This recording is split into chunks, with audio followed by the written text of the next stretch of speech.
Movie के start होते ही 4 college students दिखाए जाते हैं जो वेस्ट वर्जीनिया में रिवर राफ्टिंग कर रहे होते हैं। वो चारों उसी जगह पर कैंपिंग भी कर रहे थे। उन फ्रेंड्स भी वहाँ पर ट्रे नहीं होता जिस पर एलेक्स उसे ढूंढने जाती है और पीछे से सोफी और ब्रेंट अकेले होते हैं। तभी उनकी तरफ एक तीर आता है जो आर पार हो जाता है। अभी वो सिचुएशन को समझे भी नहीं होते कि एक और तीर आता है जो सोफी की आंख ही बाहर निकाल देता है और ऑन द स्पॉट सोफी मर जाती है। उसे देखकर ब्रेंट वहाँ से भाग जाता है। इतनी देर में एलेक्स भी वहाँ पर आ जाती है। तब थ्री फिंगर सोफी की आंख खा रहा होता है। उसे देखकर वो फौरन वहीं पर छुप जाती है। इतनी देर में ट्रे भी कुछ लकड़ियाँ लेकर वहाँ पर आ जाता है।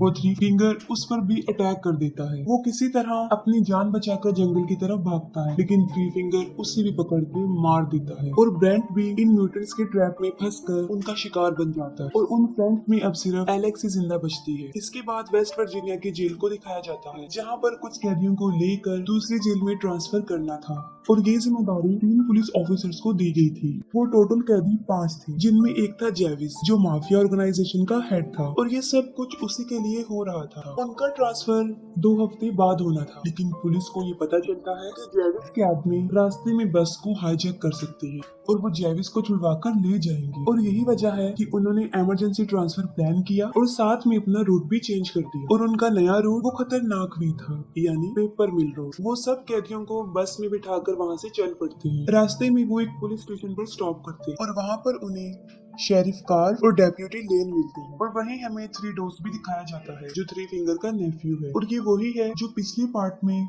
लास्ट सीन में एक छोटा बच्चा होता है जिसे थ्री फिंगर फीड कर रहा होता है और अभी भी वो इतना बड़ा नहीं हुआ होता, लेकिन फिर भी वो ट्रैप सेटअप कर रहा होता है, लेकिन वो खुद ये ट्रैप में फंस जाता है। तब थ्री फिंगर आकर उसकी हेल्प करता है और फिर वो दोनों मिलकर उस सेटअप को बिल्कुल सेट करके वहाँ से चले जाते हैं। दूसरी तरफ वो सब पुलिस स्टेशन में कुछ देर रेस्ट करने के बाद अपनी जर्नी पर चल पड़ते हैं। पेपर मिल रोड पर चढ़ते ही एक ट्रक उनका पीछा करने लग जाता है और वो थ्री फिंगर होता है। वो ट्रक के टायर में रेजर वायर फंसाकर उसे पंक्चर कर देता है, जिससे वो बस कंट्रोल से बाहर हो जाती है और रोड से नीचे गिर जाती है। थ्री फिंगर ट्रक से उतरकर उन्हें देखने जाता है, लेकिन उस वक्त उन पर हमला नहीं करता। पुलिस ऑफिसर ने सब कैदियों को बाहर निकालता है और इसी दौरान मौके का फायदा उठाकर जेविस उससे गन छीन लेता है और तभी पीछे से पुलिस ऑफिसर प्रेस्लो आकर जेविस पर अपनी गन तान देता है, लेकिन इससे पहले कि वो कुछ कर सकता एक चाकू आकर सीधा उसकी गर्दन में घुस जाता है, जिससे मौके पर ही उसकी मौत हो जाती है। सारे कैदी समझते हैं कि ये सब कुछ जेविस के आदमी कर रहे हैं और तभी जेविस पर भी तीरों की बारिश होना शुरू हो जाती है, जिससे वो फौरन समझ जाते हैं कि ये जेविस के आदमी तो नहीं कर सकते। जेविस नेट को कहता है कि वो सबकी हथकड़ियों को खोल दे, जिस पर नेट उसे जवाब देता है कि चाबी तो बस के अंदर ही रह गई है और बस को पूरी तरह आग लग चुकी थी और वो किसी भी टाइम ब्लास्ट हो सकती थी। एक पुलिस ऑफिसर वाल्टर भी बस के अंदर ही होता है और जब नेट चाबियां लेने बस में जाता है तो वो बिल्कुल ठीक वक्त पर वाल्टर को वहाँ से निकाल लेता है। नेट जो चाबियां लेकर आया था वो बिल्कुल बेकार हो चुकी थी, लेकिन फिर भी जेविस उसे नहीं मारता क्योंकि उसे पता होता है कि सिर्फ नेट ही है जो उन्हें इस जंगल से निकाल सकता है। और तभी वो लोग आगे बढ़ते हैं और झाड़ियों में से एक लड़की बाहर निकलती है जो नेट पर अटैक कर देती है और वो लड़की एलेक्स थी। वो उन्हें बताती है कि यहाँ पर एक म्यूटेंट रहता है जो लोगों को मारने के बाद उन्हें खा लेता है, लेकिन कोई भी उसकी बात पर यकीन नहीं कर रहा था। हालांकि वो राफ्टिंग के बारे में भी बता चुकी थी, जिस पर जेविस उसे उनकी लोकेशन तक लेकर जाने का कहता है। इसका बात करने का अंदाज रिक्वेस्टिंग बिल्कुल भी नहीं था और वो उन्हें वहीं ले जाती है और रास्ते में उन्हें एक बस मिलती है जो बिल्कुल पलटी हुई होती है, जो पीछे से लॉक थी। जेविस नेट को उसकी कैब चेक करने के लिए भेजता है और वहाँ पर उसे उसकी चाबी और एक बंदूक मिल जाती है और वो गन वो वाल्टर को दे देता है और जब वो वैन को चेक करते हैं तो वो देखते हैं कि वो पैसों से भरी हुई है। इतने पैसे देखकर वो सब हैरान हो जाते हैं और जेविस उन्हें 2-2 बैग उठाकर वहाँ से जाने को कहता है और सब लोग 2 बैग उठा लेते हैं, लेकिन वेल्टर जख्मी था और वो बैग उठा नहीं सकता था, जिस पर जेविस उसे जबरदस्ती बैग उठाने के लिए कहता है और मौका देखकर वेल्टर जेविस को शूट करने लगता है, लेकिन बदकिस्मती से उसमें गोलियां नहीं होती। लेकिन इस बात के लिए जेविस उसे माफी नहीं देता, वो सीधा उसके सर में गोली मार देता। इस पर नेट कुछ भी नहीं कर सकता था क्योंकि वो मजबूर था। फिर जेविस सबको आगे बढ़ने को कहता है और सबसे आगे एलेक्स होती है क्योंकि वही उन सबको रास्ता बता रही थी। चलते हुए उसका पाँव एक ट्रैप पर आ जाता है, लेकिन नेट जल्दी से उसे बचा लेता है और वो ट्रैप वही था जो थ्री डोर्स ने सेटअप किया था और वो वहीं ही छुप कर बैठा हुआ था। तभी वही निकल कर बाहर आ जाता है और उन पर अटैक कर देता है, लेकिन जेविस उसे गोली मारकर नीचे गिरा देता है। एलेक्स उन्हें बताती है कि ये वो म्यूटेंट नहीं है, जिस पर जेविस को एक आइडिया आता है और वो थ्री फिंगर के लिए कोई क्लू छोड़कर आगे बढ़ता है। और जब थ्री फिंगर वहाँ पर पहुँचता है तो उसे थ्री डोर्स का सर एक लकड़ी पर रखा हुआ मिलता है, जिसे देखकर वो पागल हो जाता है। यानी अब पहले से भी ज्यादा वो अपने होश खो बैठा था। आगे बढ़ते हुए उन्हें कोई चीज लटकी हुई नजर आती है, जिसे जेविस पकड़ लेता है, जिस पर विली फौरन समझ जाता है कि ये उनके लिए बिछाया गया एक ट्रैप है और वो जेविस को आगे धकेलकर उसे बचा लेता है, जिसकी उसे बहुत भारी कीमत अदा करनी पड़ती है। वो अपनी ही जान से हाथ धो बैठता है और जेविस उसे उसकी जान बचाने का बदला ये देता है कि वो उसकी टांगे ही काट देता है, क्योंकि ऐसा करने से विली उनके चिन्ह से अलग हो जाता है और वो आसानी से आगे बढ़ जाती है। दूसरी तरफ पुलिस स्टेशन में डिप्यूटी लेन को 2 दिन पहले मिसिंग हुए 4 स्टूडेंट्स की लीड मिल जाती है और शेरिफ के पास नेट की अभी कोई कॉल भी नहीं आई थी, जिससे वो काफी फिक्रमंद होता है। वो सोचता है कि शायद उनकी बस को किसी ने हाईजैक कर लिया है और वो उन लोगों को ढूंढने जाता है और लेन उन कॉलेज स्टूडेंट्स को ढूंढने जाती है। दूसरी तरफ वो सब एक पुराने केबिन में पहुंच जाते हैं, जहाँ पर कुछ टूल्स उन्हें मिलते हैं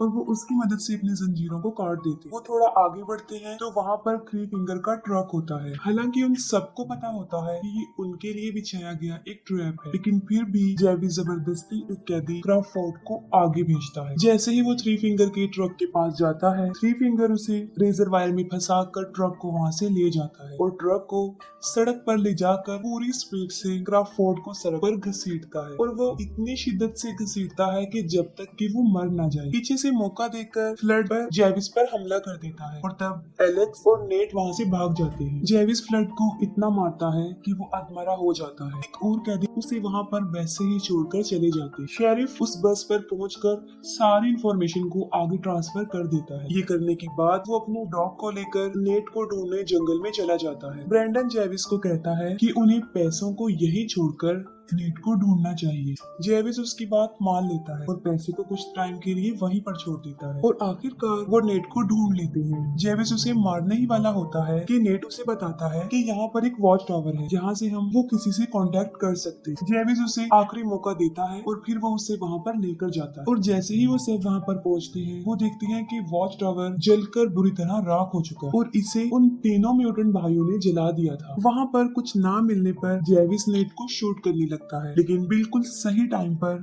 शेरिफ का डॉग उसे पकड़ लेता है। शेरिफ खुद भी ठीक वक्त पर वहाँ पर पहुँच जाता है और उन्हें वहाँ से ले जाता है, लेकिन तभी थ्री फिंगर दरख्त पर बैठा हुआ एक बाला नीचे फेंकता है जो सीधा शेरिफ के मुंह में घुस जाता है और आर पार हो जाता है, जिससे फौरन जेविस शेरिफ की गन को छीन लेता है और नेट को फिर से गन पॉइंट पर लाकर उसे ऑर्डर देता है और फिर वो अपना सारा पैसा लेने के लिए वापस जाता है, लेकिन फ्लड सारा कैश लेकर वहाँ से भाग रहा होता है और तभी जेविस को उसकी आवाज आ जाती है और वो फ्लड की तरफ बढ़ता है, लेकिन इससे पहले ही थ्री फिंगर मोलोटोव फेंक कर फ्लड को जला देता है और उसके साथ सारे पैसे भी जल जाते हैं। वो सब वहाँ से भागने की कोशिश करते हैं, लेकिन फिर से थ्री फिंगर का ट्रक उनके सामने आ जाता है और इस मर्तबा जेविस एलेक्स को उस ट्रक के सामने फेंक देता है और वो एलेक्स को लेकर ही वहाँ से चला जाता है। नेट उसे बचाने के लिए जाने लगता है, लेकिन जेविस उसे पकड़ लेता है और अभी उसे शूट करने ही वाला होता है। ब्रेंडन उसे मारकर बेहोश कर देता है और वो दोनों उसे वहीं पर छोड़कर अपने अपने रास्ते पर चल पड़ते हैं। थ्री फिंगर एलेक्स को लेकर अपने घर में जाकर बांध देता है और वहीं पर हमें डेप्यूटी लेन की बॉडी भी मिलती है, क्योंकि इससे पहले थ्री फिंगर उसे भी पकड़कर मार चुका था। ब्रेंडन वहाँ से भाग रहा होता है और इतनी ही देर में जेविस वहाँ पर आकर उसे मारकर बेहोश कर देता है। वो आगे बढ़ने लगता है, तभी थ्री फिंगर वहाँ पर पहुँच जाता है और उन दोनों की बहुत बड़ी लड़ाई होती है। जेविस थ्री फिंगर को इतना मारता है कि उसकी शक्ल ही बिगाड़ देता है और उसका फेस इतना बुरा बन जाता है कि वो पहचान में नहीं आता पहले से भी ज्यादा। लेकिन लास्ट में थ्री फिंगर ही जेविस पर भारी पड़ जाता है। वो उसकी खोपड़ी खोलकर उसका दिमाग खा लेता है और अपनी जीत को सेलिब्रेट करता है। नेट को शेरिफ का डॉग मिल जाता है जो उसे एलेक्स के पास लेकर जाता है। वो एलेक्स को छुड़ाकर वहाँ से निकलने लगते हैं, लेकिन थ्री फिंगर वहाँ आकर उन पर हमला कर देता है। थ्री फिंगर नेट को मारने ही वाला होता है कि तभी एलेक्स वही लकड़ी जिस पर थ्री डोर्स का सर रखा था वो थ्री फिंगर को पीछे से मारती है, उसके अंदर घुसा कर उसे मार देती है और वो दोनों उसका ट्रक लेकर वहाँ से चल पड़ते हैं। लेकिन थ्री फिंगर अभी मरा नहीं होता और वो फिर से उनके ट्रक के सामने आ जाता है और उनके ट्रक पर चढ़ जाता है। वो नेट को पकड़ लेता है, जिससे उनका ट्रक बेकाबू हो जाता है और वो सीधा जाकर दरख्त पर लगता है और ट्रक में आग लग जाती है और इतनी ही देर में ब्रेंडन भी वहाँ पर पहुँच जाता है और उन दोनों को ट्रक से बाहर निकाल लेता है। लेकिन थ्री फिंगर इतनी आसानी से तो उनकी जान बख्शने वाला नहीं था और वो प्रियसा नेट को पकड़ लेता है। लेकिन इस मर्तबा नेट उसी का टूल पकड़ के उसमें घुसा देता है और उसे स्ट्रॉन्ग करने के लिए वो उसे ट्रक पर भी दे मारता है और फौरन ट्रक ब्लास्ट हो जाता है और उसके साथ ही थ्री फिंगर भी जल जाता है। नेट ब्रैंडन को आजाद कर देता है और उसे वहाँ से जाने देता है। कुछ देर बाद उनकी पूरी फौज वहाँ पर पहुँच जाती है और नेट और एलेक्स की जान बच जाती है। लेकिन कुछ दिन बाद नेट पैसों की लालच में दोबारा वहाँ पर आता है, लेकिन कोई पीछे से उसको मार देता है और वो कोई और नहीं ब्रैंडन था, जिस पर बिलीव करके उसने उसे रिहा कर दिया था। ब्रैंडन वो पैसे उठा लेता है, लेकिन तभी एक और म्यूटेंट वहाँ पहुँच जाता है और उसे भी मार देता है और किसी को भी